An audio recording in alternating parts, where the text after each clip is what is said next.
کیا آئین صرف کتابوں کی زینت ہے؟ کیا جذبات صرف مخصوص طبقات کے لیے محفوظ ہیں؟ کیا عشق رسول کے علمبردار اب ملزم کہلائیں گے؟ حکومتیں اور قانون نافذ کرنے والے ادارے سامنے آئیں اور اس کا جواب دیں۔ ہندوستان کا آئین ہر شہری کو آزادی اظہار رائے، مذہبی آزادی اور پرامن احتجاج کا حق دیتا ہے۔ ایسے میں عوامی سطح پر آئی لو محمد لکھنا یا پھر کہنا نہ تو کسی قانون کے خلاف ہے اور نہ ہی کسی مذہب یا فرد کی توہین۔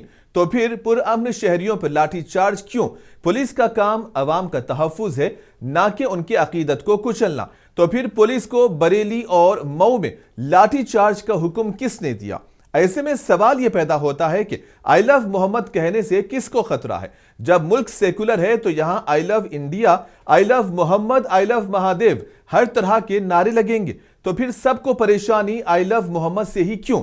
آئی لو محمد کوئی سیاسی نعرہ نہیں ہے، یہ ایک عقیدہ ہے۔ تو پھر پولیس نے لاٹھی چارج کیوں کیا؟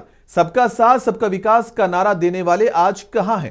کب تک ایک خاص مذہب اور ایک خاص قوم کو نشانے پر رکھ کر گندی سیاست کی جائے گی؟ مسلمانوں نے یکتا اور سمجھداری کا پیغام دیتے ہوئے ملک میں مختلف ریاستوں میں گنیش وسرجن اور میلاد کے ایک ہی وقت پر آنے سے مذہبی ہم آہنگی کو برقرار رکھا اور گنیش وسرجن کے لیے میلاد جلوس کو پوسٹ پون کیا، مگر پھر بھی مسلمان آج شک کے دائرے میں ہیں، اور ایسے میں پولیس ایکشن کی غیر جانبدارانہ تحقیقات بھی لازمی ہونی چاہیے۔ قرآن و حدیث کی روشنی میں روحانی علاج جنات کے ذریعے۔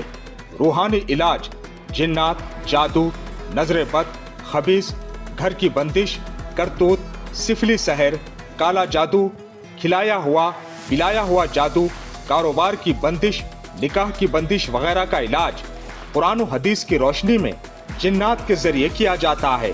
ہمارے گھر پر ہر اتوار مفت تشخیص و علاج بھی کیا جاتا ہے۔ رابطہ کیجیے عامل قرآن مولانا محمد زبیر حسامی عادل آبادی، نزد عزیز اردو ہائی اسکول، کولی پورہ، عادل آباد، تلنگانہ۔ Mobile number 9912224826۔